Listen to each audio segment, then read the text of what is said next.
Assalamualaikum warahmatullahi wabarakatuh. Allahumma sholli ala sayyidina Muhammad al-Fatih lima uglik wal khatim lima sabaq nasir haq bil haq wal hadi ila siratikal mustaqim wa ala alihi haqqa qadrihi wa miqdarihi azim.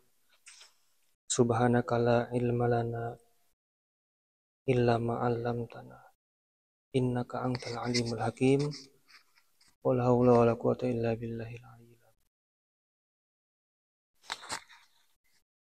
Bismillah, di video kali ini kita akan membacakan kronologi kehidupan Nabi besar Muhammad SAW. Nanti saya akan bacakan sesuai riwayat yang ada. Sesuai riwayat yang ada itu dari tahun ke tahun. Jadi bisa dikatakan ini dari A sampai Z ya. Video ini saya niatkan untuk ma niltu nailama illa bing syirahi sadri li ummatil Muhammadiyah. Jadi saya niatkan video ini tidaklah aku niatkan hanya untuk mengembirakan hati umat Nabi Muhammad. Memang banyak video yang beredar di internet mengenai dari A sampai Z-nya kisah Nabi Muhammad. Tapi enggak salah jika kita bikin lagi yang seperti itu, tapi dengan tahun Masehi. Tahun Masehi. Baik, bismillahirrahmanirrahim.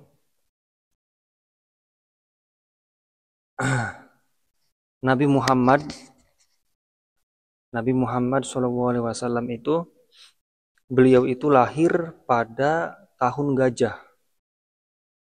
Tahun gajah itu Masehinya itu tahun 570 Masehi. Nah, beliau lahir tahun gajah. Yang masyhur, yang terkenal itu beliau itu lahir pada tanggal 12 di bulan Rabiul Awal. Tepatnya di Makkah. Nah, ada beberapa pendapat mengenai tanggal lahir beliau. Seperti yang dikatakan oleh Syekh Ibnu Sa'ad ya. Syekh Ibnu Sa'ad itu memiliki kitab namanya Tabaqatul Kubra. Biasanya itu disebut Tarikh Ibnu Sa'ad. Itu beliau memiliki pendapat bahwasanya Nabi Muhammad itu lahir tanggal 8 Rabiul Awal. Lalu ada juga yang bilang Nabi Muhammad itu lahir tahun 9 Rabiul Awal. Yaitu pendapatnya Ibnu Ishaq. Ibnu Ishaq ini adalah penulis pertama Sirah Nabawiyah. Beliau punya kitab namanya Sirah Nabawiyah atau kadang juga disebut seringnya kitab Al-Maghazi yang kemudian ditahdzib dan disusun ulang oleh Ibnu Hisham.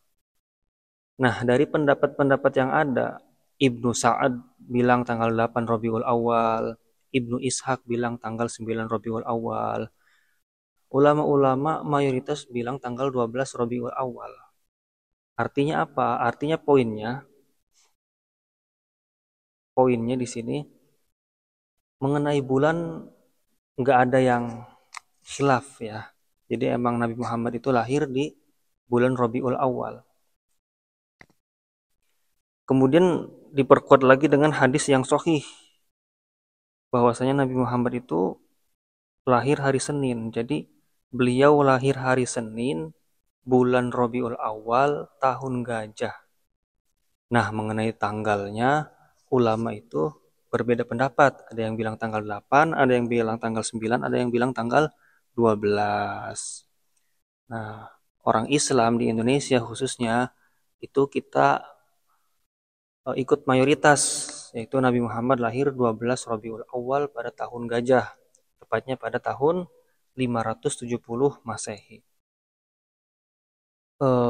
Nabi Muhammad ini, beliau ini saat lahir itu ayahnya itu udah nggak ada. Artinya beliau lahir di muka bumi itu belum pernah melihat wajah dari ayahnya, Sayyid Abdullah bin Abdul Muthalib.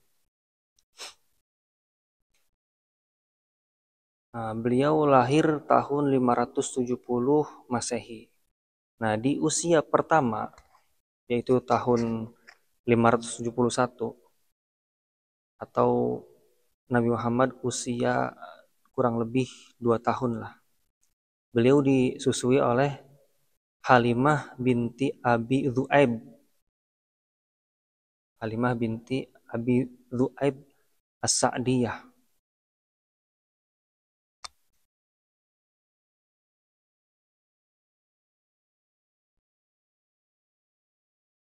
Kemudian disusul tahun 574 Masehi.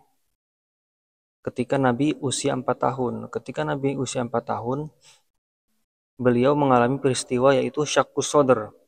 Syakkus Sodr itu dadanya itu dibelah gitu. Dadanya dibelah sama malaikat Jibril. Dibersihkan. Ada yang bilang dibersihkan, ada yang bilang hanya ditambahkan cahaya. Usia 4 tahun, 5 tahun, 6 tahun. Nah, di usia 6 tahun, yaitu tahun 576 Masehi, beliau itu dikembalikan ke ibunya, Sayyidah Aminah binti Wahab. Nah, saat ibunya mengambil Nabi Muhammad yang kecil ini, ibunya ini membawa Nabi Muhammad ini ke Yasrib. Ya, dulu belum Madinah, Yasrib. Dibawalah ke Yasrib. Nah, pulang dari Yasrib, artinya pulang dari Yasrib, Madinah, itu kan kembali lagi ke Mekah itu ya. Nah, Sayyidah Aminah ini mengalami sakit yang membuat beliau meninggal. Akhirnya Nabi Muhammad pun dititipkan kepada kakeknya yaitu Sayyid Abdul Muthalib. Itu usia 6 tahun itu. Usia 6 tahun, 7 tahun, 8 tahun. Nah, di usia 8 tahun, yaitu tahun 578 Hijriah, kakeknya ini, Sayyid Abdul Muthalib ini wafat. Kemudian dialihkan asuhannya itu kepada pamannya yaitu Abu Thalib. Terus sampai beliau remaja. Sampai beliau remaja itu beliau sampai usia 12 tahun.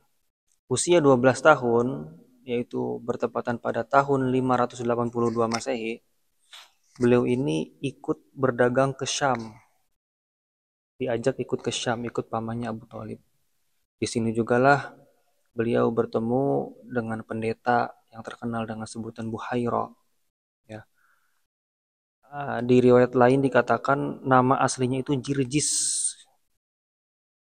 tapi yang terkenal itu Buhaira. Nah, Buhaira ini pendetanya kaum Nasrani, ulamanya kaum Nasrani. Beliau itu hafal dan paham kitab Samawi. Kitab-kitab Samawi itu kitab Injil, Taurat itu paham. Makanya ketika beliau SAW itu pergi ke Syam, itu pendeta Buhaira itu udah paham banget, wah itu Nabi. Itu adalah Nabi yang ditunggu akhir zaman yang ada di kitab-kitab Samawi. Nah, sekarang daerah Syam itu daerah Suriah ya, Suriah Selatan. Sekarang itu Suriah Selatan. Tepatnya di daerah Busro. Itu tahun 12, itu ketika Nabi Muhammad usia 12 tahun. Nah, ketika beliau usia 15 tahun, 12, 13, 14, 15. Nah, ketika usia 15 tahun, bertepatan tahun 585 Masehi, beliau mengikuti perang pertama. Tapi sebenarnya bukan mengikuti sih, ikut andil kecil dalam perang pertama namanya Perang Fijar. Jadi Perang Fijar itu adalah Fijar itu kan artinya melanggar kesucian. Jadi nggak boleh perang di bulan-bulan suci gitu kayak bulan Dzulqa'dah, Dzulhijjah, Muharram, Rajab itu nggak boleh. Nah, di situ ada yang perang gitu. Di situ ada yang perang. Awal mulanya sih ini terjadi antara Quraisy ya, Quraisy melawan Qais Ailan. Quraisy sama sekutu-sekutunya, Kinanah segala macam itu ngelawan Ailan. Qais Ailan itu geng-gengnya itu Hawazin, Bani Sa'ad, dan sekutu mereka. Nah, itulah perang Fijar. Nabi mah nggak ikut perang, tapi Nabi itu ikut membantu pamannya mengumpulkan anak panah. Makanya ada riwayat yang mengatakan Nabi itu perang pertama itu perang Fijar ketika usia 15 tahun. Tuh, 15 tahun terus 16, 17, 18, 19, 20. Nabi di usia 20 tahun, yaitu tahun 590 Masehi, itu beliau ikut berperan dalam namanya itu Hilful Fudul. Hilful Fudul itu perjanjian kebijakan. Jadi awal mulanya itu ada pedagang dari Yaman, dia pergi ke Makkah untuk berjualan. Nah, tapi di situ ada pemuka Quraisy namanya Al-As bin Wa'il As-Sahmi. Nah, Al-As bin Wa'il As-Sahmi ini ngambil barang penjual Yaman tersebut dan tidak membayarnya. Nah, akhirnya pedagang Yaman ini mencari keadilan. Dia minta kanan kiri, minta tolong ke orang-orang Quraisy, nggak ketemu-temu sampai akhirnya ada eh, segerombolan orang Quraisy yang masih memiliki hati. Nah, akhirnya terjadilah namanya perjanjian kebijakan. Itu terjadi di rumahnya Abdullah bin Jud'an At-Taimi. Di Hilful Fudul atau perjanjian kebijakan itu terjadi di rumahnya Abdullah bin Jud'an At-Taimi. Beliau ini seorang tokoh kaya dan terpandang di Mekkah.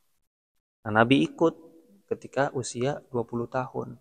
Bahkan ketika Nabi menjadi Rasul pun, ya, ketika Nabi sudah diutus, beliau cerita kepada para sahabatnya bahwa beliau itu pernah di rumahnya Abdullah bin Jud'an At-Taimi.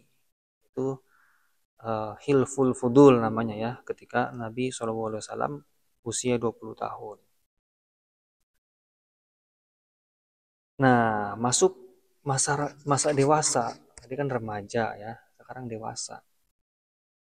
Udah gede nih, dewasa. Jadi kan usia 20 tahun tuh terakhir. 20, 21, 22, 23, 24, 25.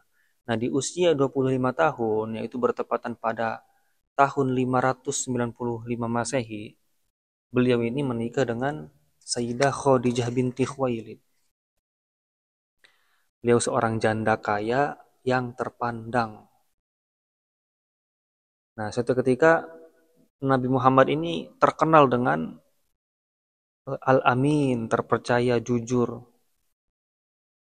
Nah, budaknya Khadijah yang bernama Maisarah itu diperintahkan untuk ikut bersama Nabi untuk berjual gitu, berdagang, untuk menjual dagangannya, Tapi sebelumnya Maisarah ini laki-laki ya, bukan perempuan. Maisarah ini laki-laki. Jadi Maisarah ini ikut dengan Nabi menjual barang dagangnya Khadijah. Nah, saat pulang, Maisarah ini bilang ke Sayyidah Khadijah, Nabi itu orangnya begini, begini, begini, begini, begini. Nah, akhirnya inilah yang membuat Sayyidah Khadijah jatuh hati. Nah, dalam riwayat, apa bahasanya? Perantara Nabi menikah dengan Sayyidah Khadijah itu ada teman dekatnya Sayyidah Khadijah, yaitu namanya Nafisah binti Munyah. Nafisah binti Munyah ini kan teman dekatnya Khadijah. Nah, dia itu jadi perantara buat Nabi Muhammad. Jadi Nafisah binti Munyah ini nanya, ya Muhammad, gak mau nikah apa gitu lah, kurang lebih kayak gitu. Sampai akhirnya setelah eh, setelah Nabi Muhammad diberitahu oleh Nafisa binti Munyah ini, beliau pulang, beliau bilang ke keluarganya begini begini begini, akhirnya menikah gitu. Jadi kalau kita lihat Nabi Muhammad gitu, beliau aja itu dari perempuannya gitu yang suka duluan. Begitu juga yang terjadi di Sayyidah Aminah dan Sayyid Abdullah. Jadi dalam sejarah itu ada Sayyidah Aminah binti Wahab. Ini yang suka duluan kepada Sayyid Abdullah. Kenapa demikian? Karena sebelum Nabi Muhammad lahir, itu cahayanya itu ada di Sayyid Abdullah. Karena Sayyid Abdullah begitu tampan, begitu indah, gitu, begitu bercahaya. Banyak orang-orang yang suka, di antaranya Sayyidah Aminah. Akhirnya Sayyidah Aminah lewat bapak beliau, ya, Sayyidah Aminah binti Wahab, itu bilang ke Abdul Muthalib, pengen menikahkan putrinya, karena putrinya suka sama Sayyid Abdullah gitu. Jadi dulu mah rata-rata itu cewek dulu yang deketin cowok. Tapi ya nggak ada sangkut pautnya sih, cuman ya di zaman sekarang itu udah nggak bisa ngomong apa-apa lah pokoknya. Intinya bapaknya juga itu seperti itu perjodohannya gitu. Perempuannya dulu yang suka. Nah, kemudian itu kan Nabi ketika usia 25, 25, 26, 27, 28, 29, 30, 31, 32, 33, 34 itu semuanya nggak ada. Bukan nggak ada, eh, belum menemukan itu beliau ngapain aja di usia-usia itu. Mungkin ada, cuman kisah-kisahnya nggak sepopuler yang ada gitu. Nah, dari pernikahannya inilah menjadi titik penting dalam kehidupan Nabi Muhammad. Terus dari usia 25, 30, 35. Nah, di usia 35 tahun ini, ketika Nabi Muhammad SAW usianya 35 tahun, yaitu tahunnya itu tahun 605 Masehi, ya, 605 Masehi. Itu di Mekah itu terjadi banjir yang membuat Ka'bah itu harus direnovasi. Nah, ada ketika renovasi selesai oleh suku-suku Quraisy, ada satu lagi yang belum, apa? Hajar Aswad. Karena Hajar Aswad ini kan batu dari surga ya. Jadi suku Quraisy ini berebutan ingin memindahkan Hajar Aswad ke tempatnya. Akhirnya setelah dirundingkan, mereka mempercayai Nabi Muhammad. Mereka mempercayai Nabi Muhammad. Tapi Nabi Muhammad dengan kebijakan beliau itu membuat suatu kain, bukan membuat sih, menaruh suatu kain, batu itu ditaruh di atas kain, lalu masing-masing dari ketua suku itu membopongnya ya, membawanya. Lalu Nabi Muhammad yang mengangkatnya ke tempatnya. Jadi inilah ketika Nabi Muhammad usia 35 tahun, ini awal mula terjadinya gotong royong. Awal mula terjadinya gotong royong. Itu awal banget, itu kan zamannya zaman jahiliyah itu. Nabi juga belum diutus jadi rasul ya kan, usianya 35 tahun.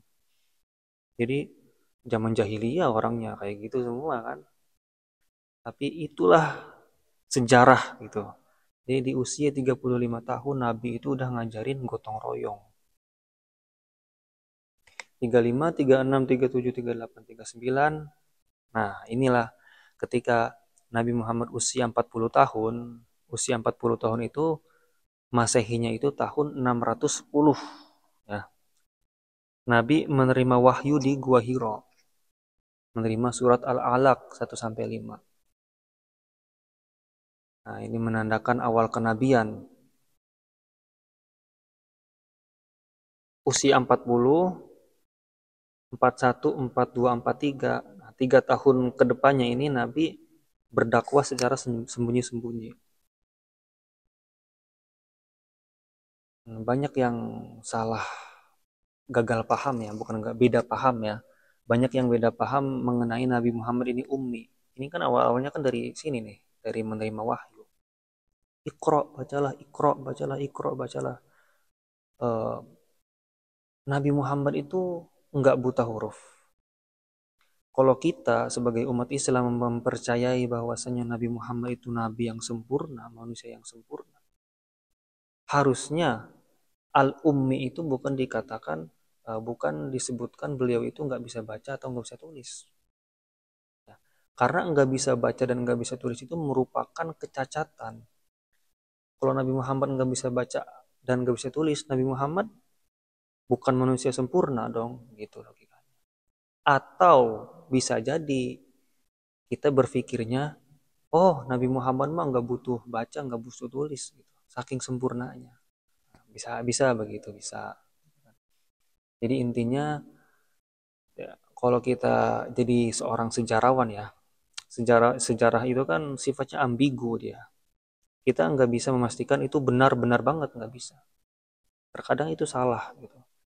Intinya kun mu'arrikhon dha adabin wa hikmah. Jadilah sejarawan yang memiliki etika dan bijak. Apalagi ini tentang Nabi gitu. Ketika Nabi disebut al-ummi, itu jangan sampai merendahkan Nabi. Karena kita sadar Nabi Muhammad itu sempurna. Makanya jangan dijelek-jelekin. Nah, seperti yang pernah kami ceritakan bahwasanya al-ummi ini menurut sebagian ulama ini dikatakan beliau ini memiliki sifat keibuan. Karena di muka bumi ini ibu itu sangat luar biasa. Sangat luar biasa.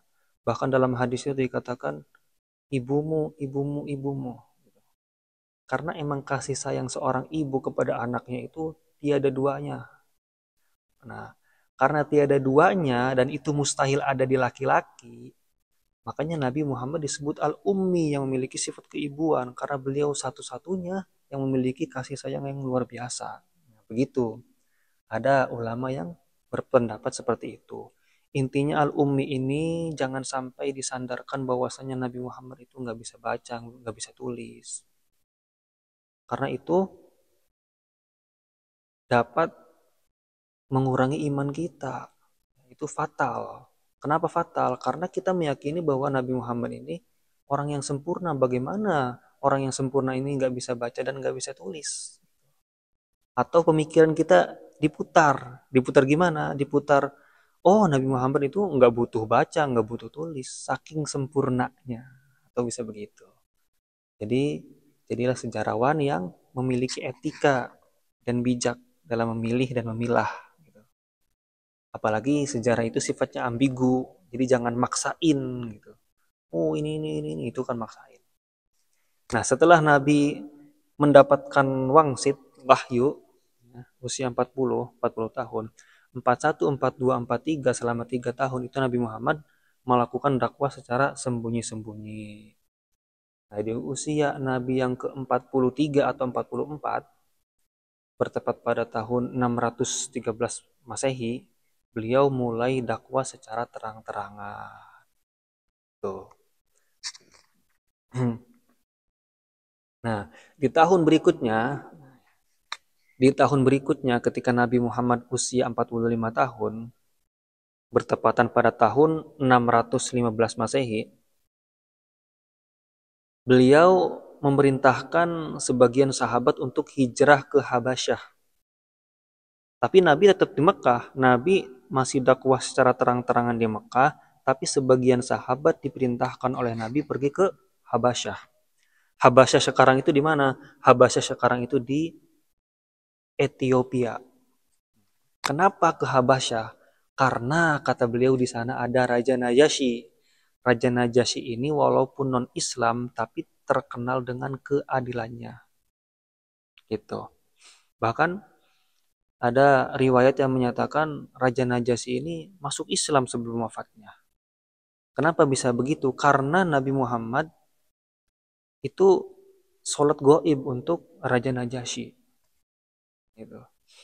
Itu ketika Nabi Muhammad usia 45 tahun. Ya. 45, 46, 47. Nah, di usia 47 tahun, yaitu bertepatan pada tahun 617 Masehi, ini pemboikotan Bani Hashim semakin kuat. Ya, pemboikotan terhadap Bani Hashim semakin kuat. Itu hubungan sosial dan ekonomi itu benar-benar diputus gitu pada tahun 47 ini, benar-benar eh, benar-benar susah makan, susah minum segala macam. Tapi alhamdulillah ketika beliau usia 47 tahun ini ada beberapa orang baik dari orang Islam maupun yang non Islam itu yang bantu diem-diem ngasih gitu, ngasih makan. Ya kalau gambaran zaman sekarang mah kayak orang Indonesia aja tuh yang ngasih ke Palestina gitu kan ya. Luar biasa itu. Diem-diem ada yang ngasih makan gitu walaupun diboykot.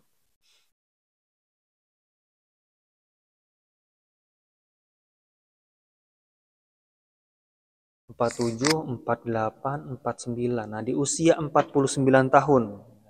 Di usia 49 tahun atau 50 tahun. Kalau Nabi usia 49 tahun berarti Nabi itu berarti saat itu tahunnya itu 619 Masehi. Nah, ketika Nabi usia 49 atau 50 tahun ini terkenal dengan Amul Huzn. Amul Huzn itu tahun duka cita.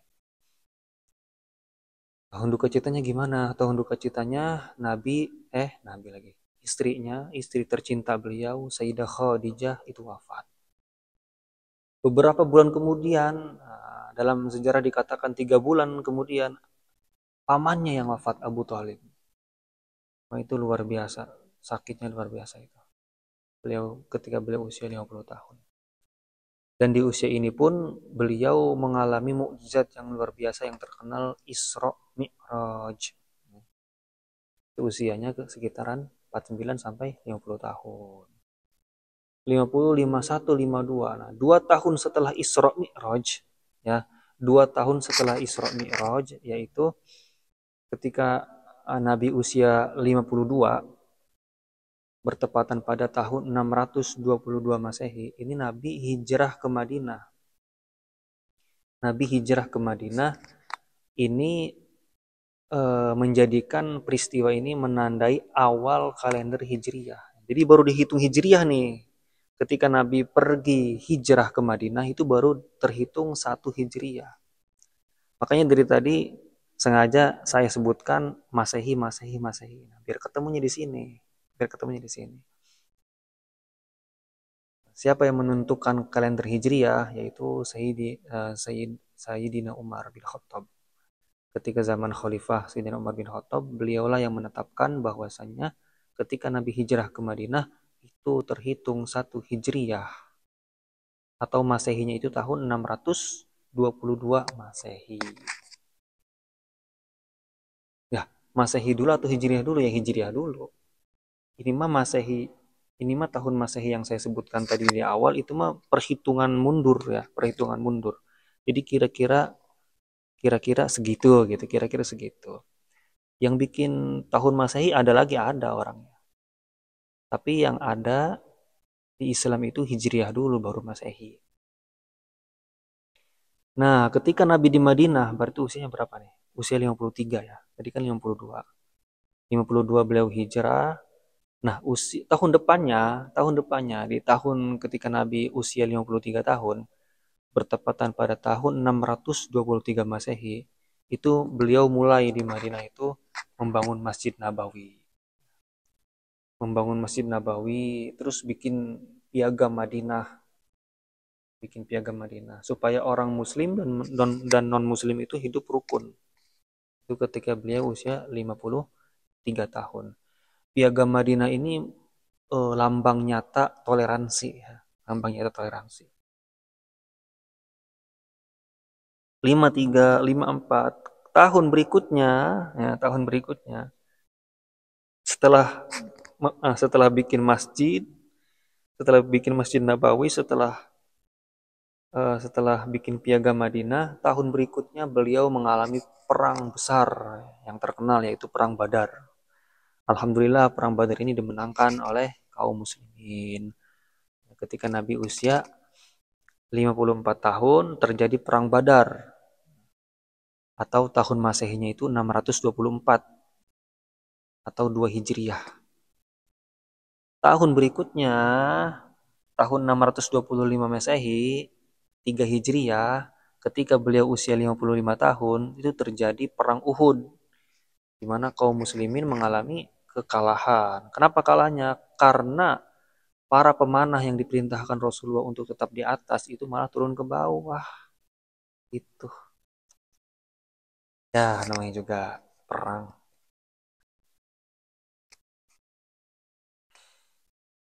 Jadi berurutan tuh.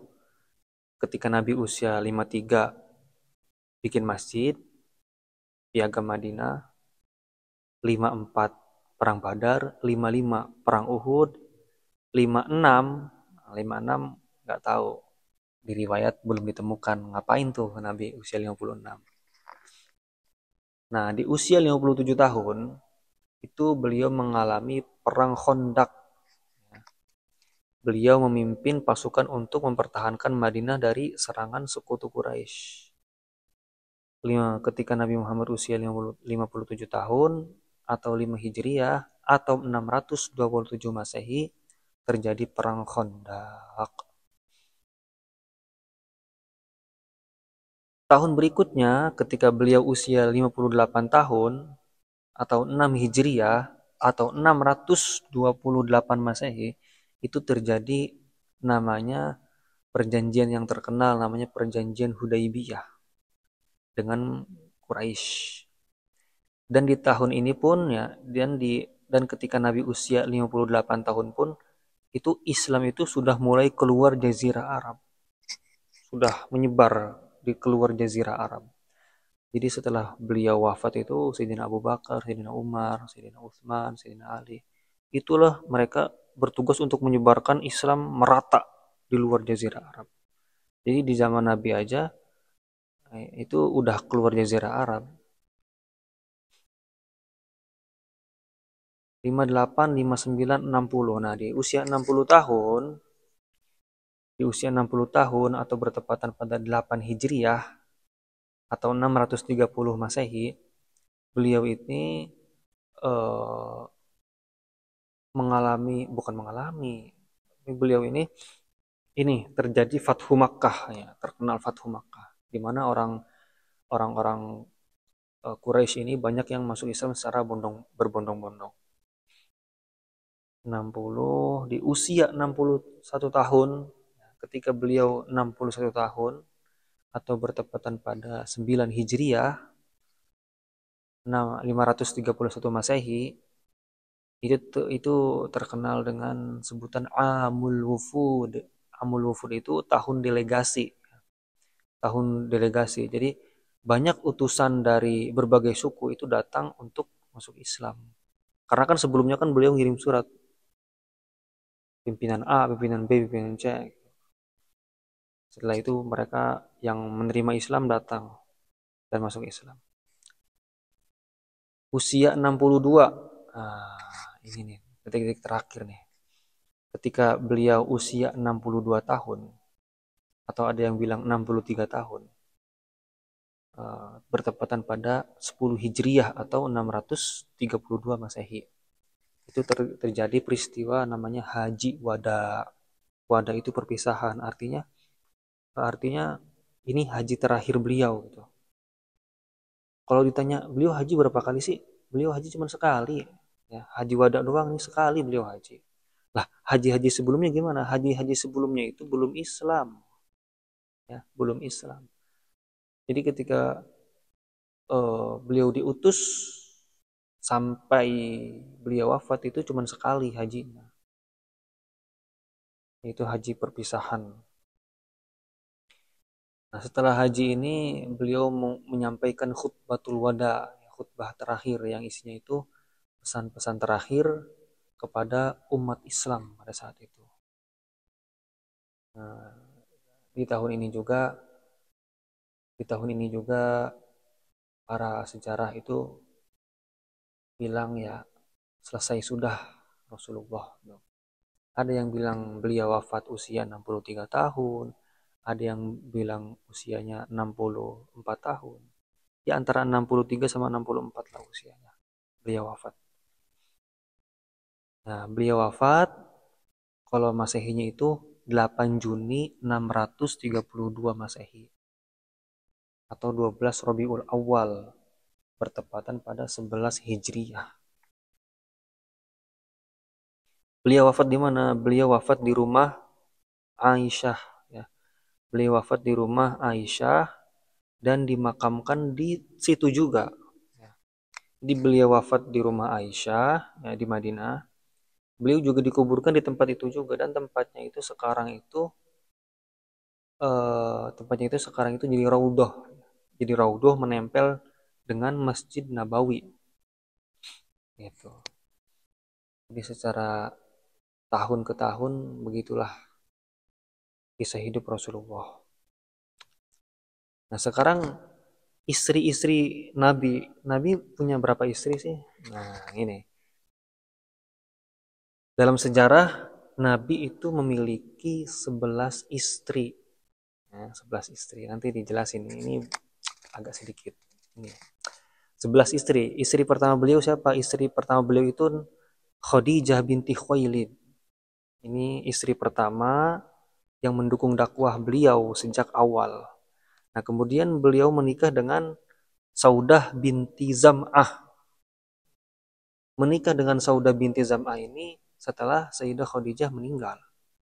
Kemudian disusul dengan menikahi Aisyah binti Abu Bakar.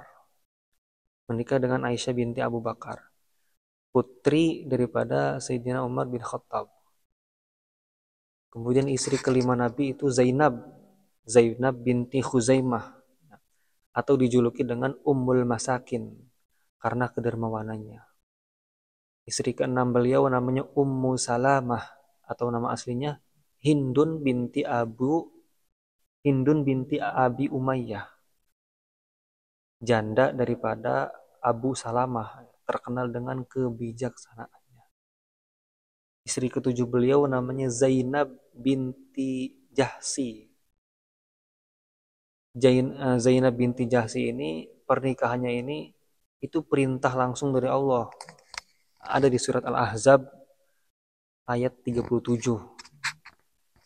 Istri ketujuh beliau itu, ya. Nah, istri ke-8 beliau itu Juwairiyah. Istri ke-8 beliau itu Juwairiyah binti Al-Harith.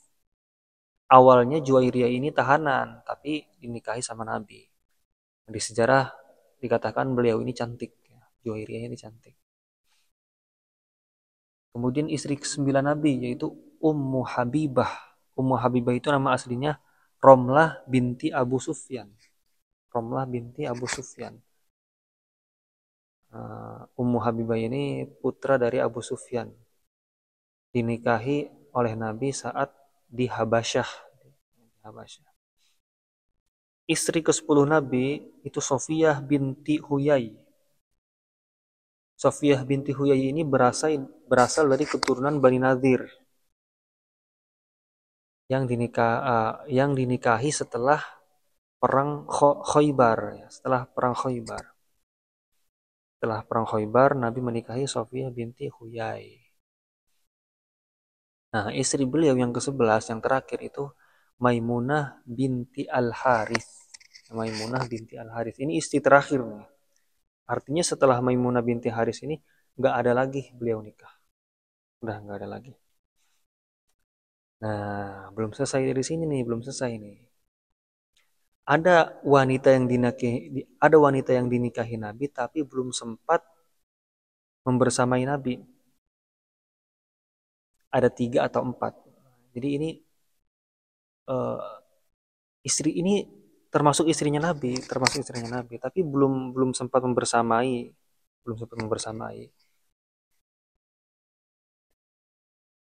Jadi yang udah pasti itu 11 tadi. Nah, siapa aja nih wanita yang dinikahi Nabi tetapi belum sempat bersama? Pertama ada namanya Asma binti Nu'man Al-Kindiyah.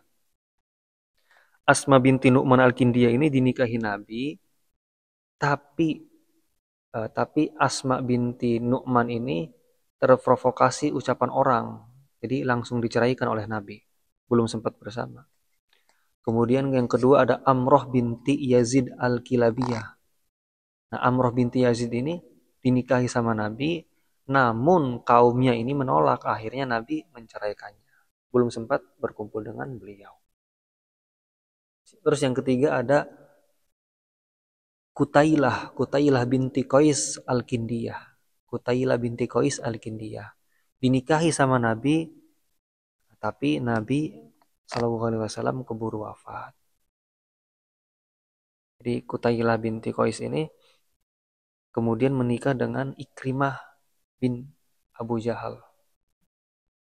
Jadi 3 nama tadi, Asma binti Nu'man Al-Kindiyah, Amroh binti Yazid Al-Kilabiyah, Kutailah binti Qais Al-Kindiyah, itu perempuan-perempuan yang dinikahi Nabi tapi belum sempat bersama. Nah, para sejarah menambahkan satu lagi. Tapi riwayatnya itu masih diperselisihkan. Siapa satu laginya? Namanya Ummu Syuraik. Ummu Syuraik ini nama aslinya Guzayyah binti Jabir. Sebagian riwayat mengatakan Nabi menikahinya namun tidak pernah bersama. Ini benar-benar doif banget nih berarti Ummu Syuraik ini. Berarti kalau di total istri Nabi itu 11, 14 kalau di total. Yang udah pasti itu 14 istri Nabi. 3-nya itu belum bersama Nabi. Belum bersama itu ya maksudnya begitulah gitu. Nah itu kan istri-istri Nabi ya. Totalnya 14 atau 15 dengan riwayat yang doif tadi. Sebenarnya ada satu lagi. Tapi masuknya itu masuknya itu bukan istri dia. Ada satu lagi. Jadi kan gini. Nabi itu punya anak namanya Ibrahim, ya kan? Ibrahim ini dikatakan bukan lahir dari Sayyidah Khadijah. Jadi anak beliau yang bernama Ibrahim ini lahir dari Maria Qibtiyah. Nah, Maria Qibtiyah ini adalah hadiah dari Muqawqis. Muqawqis itu Raja Mesir, julukan itu. Muqawqis itu julukan. Jadi Raja Mesir ini ngasih hadiah ke Nabi Muhammad itu Maria Qibtiyah. Kebetulan Maria Qibtiyah ini perawan. Bersamalah dengan Nabi lahirlah anak namanya Ibrahim. Jadi statusnya itu bukan pernikahan, makanya Maria Qibtiyah tidak termasuk dalam istri-istri Nabi. Tuh. Nah, sini nih, terakhir nih. Anaknya Nabi ada berapa sih? Anaknya Nabi itu ada 7. Ya, anaknya Nabi ada 7. Semua anaknya itu lahir dari Sayyidah Khadijah binti Khuwailid. 7-7-nya ini. 6 berarti ya, 6. Kecuali 1 yaitu Ibrahim yang lahir dari Maria Qibtiyah. Nah, siapa anak pertama Nabi? Anak pertama Nabi itu Al-Qasim bin Muhammad. Makanya beliau dijuluki Ya Abul Qasim, Abul Qasim. Wafat ketika masih kecil. Yang wafat di Mekkah. Anak kedua itu perempuan Zainab binti Muhammad. Merupakan putri sulung Nabi. Merupakan putri sulung Nabi. Zainab binti Muhammad ini menikah dengan Abul As bin Rabi. Wafat pada tahun 8 Hijriah. 3 tahun sebelum beliau wafat. Kemudian anak ketiga Nabi itu Ruqayyah binti Muhammad. Ruqayyah ini menikah dengan Sayyidina Utsman bin Affan. Kemudian anak yang keempat itu ada Ummu Kulthum bin Muhammad. Ummu Kulthum juga menikah dengan Utsman bin Affan. Jadi Ruqayyah binti Muhammad ini wafat pada 2 Hijriah. Nah, kemudian Sayyidina Utsman menikahi anak Nabi yang satu laginya yaitu Ummu Kulthum. Makanya Sayyidina Utsman bin Affan ini dijuluki Dzunnurain yang memiliki 2 cahaya. Karena 2 cahaya itu dua-duanya itu adalah anak dari baginda agung Nabi Muhammad SAW. Nah, anak yang kelima itu Fatimah Zahra binti Muhammad. Fatimah ini menikah dengan Sayyidina Ali. Yang kemudian lahir anak Hasan, Husain, Zainab, dan Ummu Kulthum. Namanya sama. namanya sama kayak nama anaknya Nabi, Zainab sama Ummul Kulsum. Hasan, Husain, Zainab, Ummu Kulsum. Ada riwayat yang doif yang menyatakan sebenarnya ada 3. Ada Hasan, ada Husain, ada Muhsin. Tapi itu doif, itu doif. Nah, Sayyidah lagi. Ya, Sayyidatuna Fatimah Zahra ini meninggal setelah 6 bulan setelah Nabi Muhammad meninggal. Nabi Muhammad meninggal, 6 bulan kemudian beliau meninggal. Karena emang saking sedihnya luar biasa ditinggalkan seorang ayah tercinta, Sayyidina Rasulullah. Nah, anak terakhir beliau itu adalah Abdullah bin Muhammad. Abdullah bin Muhammad ini dijuluki At-Tayyib atau At-Tahir. Nah, beliau wafat ketika masih bayi di Mekah, sama kayak tadi Al-Qasim. Tapi Abdullah bin Muhammad ini anak terakhirnya. Nah, yang bukan dari rahimnya Sayyidah Khadijah itu namanya Ibrahim bin Muhammad. Ibrahim bin Muhammad ini dari Maria Kiptiyah yang tadi saya sebutkan, bahwasanya Maria Kiptiyah ini merupakan hadiah dari Muqawqis Raja Mesir ke Nabi Muhammad. Karena statusnya sebagai budak, makanya Nabi tidak menikahinya, karena itu kan hadiah berupa budak. Terus beliau bersamai Maria, lahirlah Ibrahim bin Muhammad.